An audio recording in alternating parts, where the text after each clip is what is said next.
Okay, welcome, National Chess, U.S. Chess Federation, National U.S. Virgin Islands, Chess. We are here in the online FIDE Arena 2021 edition. Guys, I'm your host, your operator, Colin Heim, and this is another, as you've probably selected or chosen, expecting another game. And this game is another Sicilian defense, brought to you by myself, conducting the black pieces in this game. And let's get right into it. My opponent started with d4, and I went for c5 as it does d4. And for my subscribers, people that watch, people that pay attention, listen, and learn to improve on their chess over the board at home, online, or abroad. Do we remember the name of this opening? Okay, I'll give you guys a couple of seconds. Pause the video. Try to remember. Okay, we call this Queen Smith-Morra Gambit. This is the sort of new age foundation of gambiting. So, in the game, my response was black here. By the way, guys, my opponent, his name was Alexander Folium from California. California's in the United States of America, right? So I played the move c captures on d4, and he went for this Bowdler with bishop to c4. Now transitioning into a Bowdler, as it does, but not taking the pawn. If queen takes pawn, there's knight c6, and then if queen to d1, then there's something like just e5, knight f3, knight f6, and yeah, we could just play a chess game. Anyways, sacrificing a pawn for development is the reason for the Smith-Morra Gambit. Knight c6 now, starting my development, and now c3. Okay guys, so without looking at the notation, yes, this game ended in a draw, as you see below the outline notation. The scripture, written here in algebraic notation, algebraic expression. c3, so what did I play in this position? Knight to e5. Knight to e5 is not recommended by the engine. My idea now is, well, you can't capture as the bishop is hanging, as people like to say, meaning that it's not protected and it can be taken on the next move. So anyways, my opponent here from California, Folium, dropped his bishop back to e2. Now capturing the c pawn with d captures, and he pushed f4. So I don't know what my opponent's thinking here. He did defeat me once previously, but as a rematch here with the black pieces, I wasn't going to allow him another win. Maybe create a better positional advantage in the mainframe in terms of this transition from the opening to the middle game to the end game. Didn't really have an end game, but it drew, but I had a better position, and I'll show you guys how I did it, okay? So let's follow along now. C captures on b2, forcing a recapture now. That's why bishop captures on b2, and now knight to g6, attacking the f4 pawn as well as an obvious retreat. Queen to c1, defending f4, and now e6. Okay. And after e6, knight to f3, bishop b4, check to the white king. Knight to c3, blocking, and knight to f6. Okay. So I don't know if this is like a typical California type style setup. I'm not sure. But I didn't like it. I didn't like it at all. Thought that my opponent was way out of line. Conducting white with the Smith-Morra. Yeah, I mean, these pieces are just defending everything. And there's a queen on c1. White has not castled yet. Black has better knights on the king side, despite there being two center pawns as it does here for white. Let's continue. Okay? f5, attacking g6 knight. Bishop captures on c3, queen captures. Now there's a double attack on the a1, h8 diagonal. So after e captures on f5, e captures on f5, and now knight to e7, the best move. Putting pressure on f5 pawn. And now short castles. Guys, the key here is not to take the pawn, because if you do that, it's trouble city. Queen to e5, and you are losing the knight. And that's resignable. Conceding the game on the spot. That's why instead, queen to b6 check to the white king, again. So the king has been checked twice so far in this game, to be correct. And my opponent responded with knight to d4, not blocking with the queen here. Although it's somewhat of a move, but better is knight to d4 blocking. Better than king to h1. White is also kind of sort of gaining a tempo, and now knight to e4, putting the white queen under attack. So really a sword fight, a game of wits. Well, you're going to do this, well, I'm going to defend. Sort of like a martial artist battle of wits here, of the mind. Queen to e3. Again, I don't like these poorly arranged bishops here on the second row, second rank that is. d5 now as a response to attacking e4 knight, and that is a d5 pawn push. Bishop e5 check, that's fine. Bishop d7 captures, king captures. It's not a big deal that the king is out here in the open now, guys and girls. As a response, white gains a tempo, and with that tempo, rook a to b1 is sound now, lining with the queen. Engine says that queen a6 is best, or actually queen h6. So guys, can we guess maybe what I played here without looking at the algebra? The algorithm, yeah, it states that, yeah, queen h6 is best. Yeah, just offering a trade of queens here. You're up 2 pawns. Well, black is +2 here in material chess value. Offer a trade of queens. But as a response, white should not recapture. And my opponent found the best move, which is queen to b3 now, just eyeing the b7 pawn. I said, well, good riddance, it's up to you. You can capture the pawn. But better, well, yeah, I really should have considered, I really did want to play this move, but maybe, the engine eval says it's a poor move. I was going to go for, yeah, that's definitely restricted. I wanted to fork the 2 rooks and the queen and go for a messy royal fork.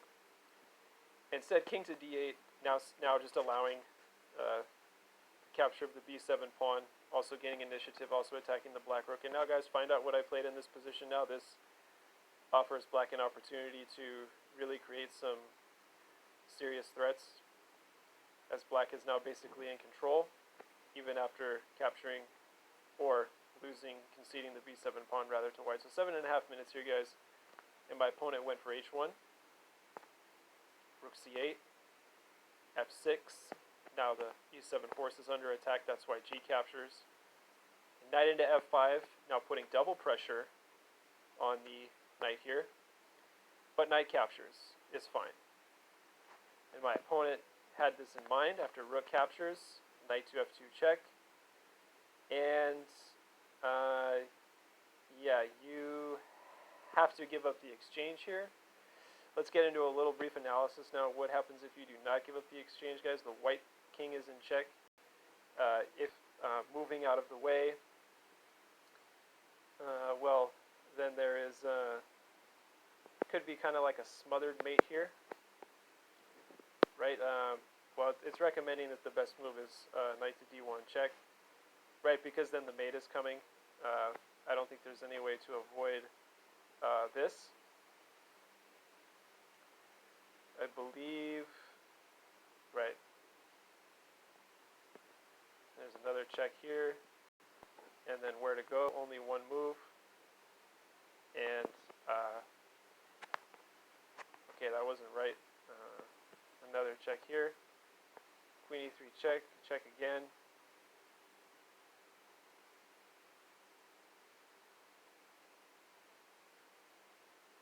I think there's a way to mate there, I'm just not exactly sure, but anyways, I knew, well, in terms of that, but I knew that after rook captures on f2 and queen recaptures, that my opponent was going to have to force a draw by perpetual. I could see this from far away after queen d5 check, king e8, queen e4 check, king f8, and bishop to a3 check. You have to go to g7, guys. If g8, then this is check and mate, queen g4 checkmate. So do not fall for that. It's king to g7, queen g4 check, king h3, queen h3 check, king g7, queen g4 check, king h6, queen h3 check, and king g7, queen g4 check. That's threefold repetition. 3 moves have been played consecutively, and the game automatically terminates into a draw. So that is exactly 10 minutes, and thank you everyone for watching. Please feel free to rewind the video and look at the Smith-Morra Gambits of the Sicilian with a little Bowdler variation to start with bishop to c4.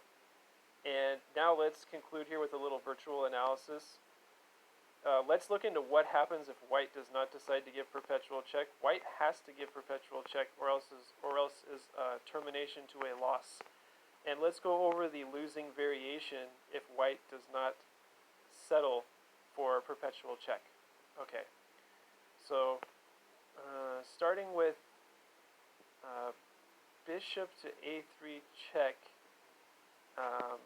only one square for the king, and there is only one check available, as we mentioned, that is g4, and king h6. So I thought about that if my opponent dropped back the bishop, right? Okay, well, it's also recommending in this position bishop to d6. Bishop to d6 is a little strange. Okay, well, the threat is obvious, just mate on the next move. But I believe that can be... Oh, so he missed bishop to d6. Okay. I was thinking to myself, if white ended up going for this check here, I totally missed bishop to d6. I guess bishop to d6 is virtually winning. But now, if we go for something along the lines of like rook captures and rook captures, then I think there is, I was thinking about maybe something like this, attacking the rook, so queen d2 attacking the rook, and okay, so what is supposed to happen here? White is supposed to just check, and after the king gets out of the way, maybe a check again, and if, yeah, you have to go to h6 here, and there's more perpetual, but I really did not stop to see this bishop d6 here. Let's take it back a little bit. Bishop to d6 and how to defend. Well, the thing is if you play, let's just say you want to go for something like, rook from h to g8, attacking the queen, well then it's unfortunately too late, because after this check, this forces you to take with the queen if you don't want to get mated. Queen takes, and I think we can stop here. A queen and a rook is superior to two rooks, as we know, as we should know. Okay, so that was winning for white, but I was able to keep my opponent in perpetual check. I believe there was a winning combination here somewhere that I played a little too passively. Knight to f5 was a good move for white. Capturing was forced. But then again, after this, I don't think I had to throw a check just yet. I believe that something like rook to g8 was possible. Perhaps something like rook to g8, or yeah, I mean, black had options here. Obviously not that. Yeah, don't move the queen, but if we move the rook, okay, there's a check here, and where's the king going? King moves over one square, and now you can't capture the knight. So maybe I'm liking my position a lot more, and I should have seen this earlier. After checking again and moving out of the way, there's no bishop check available because the queen is still there, so I think I should have not thrown the knight f2 check. And in this position, there are really no more available checks. And black looks really good. Black looks like winning, so knight f2 was not best. It was just to continue in this fashion with rook to g8 captures, and now there's no more available checks after this. You can't go, these squares are all restricted, but it's saying, okay, now queen b7. Queen b7 is supposed to be good attacking the rook, but I think maybe something like rook to d8 is fine. So now where are the checks coming from? Check here, and after the queen drops off and gets out of the way, there's no capture here because takes, takes, and black is completely winning. So that's not okay. But instead, yeah, white should just find some sort of check. Well, there are no available checks, so he should just try to develop a better endgame. And then maybe with white to move, what could we find? Find something maybe like this, putting more pressure, a triple attack on f6. But then after all this is finally said and done, I think, oh, well, you can't play that because then queen takes queen, or pawn takes queen, so that's not allowed. Anyways, we had a lot of analysis in this one, guys. Maybe a lot to ingest. However, we will have much more on the other side. This was the Smith-Morra Gambit. Thanks all for participating and watching and giving away 15 minutes of your time to get better at your chess over the board and online. Good luck with your progress, and take care. And as always, bye-bye for now, and see you on the other side of the board.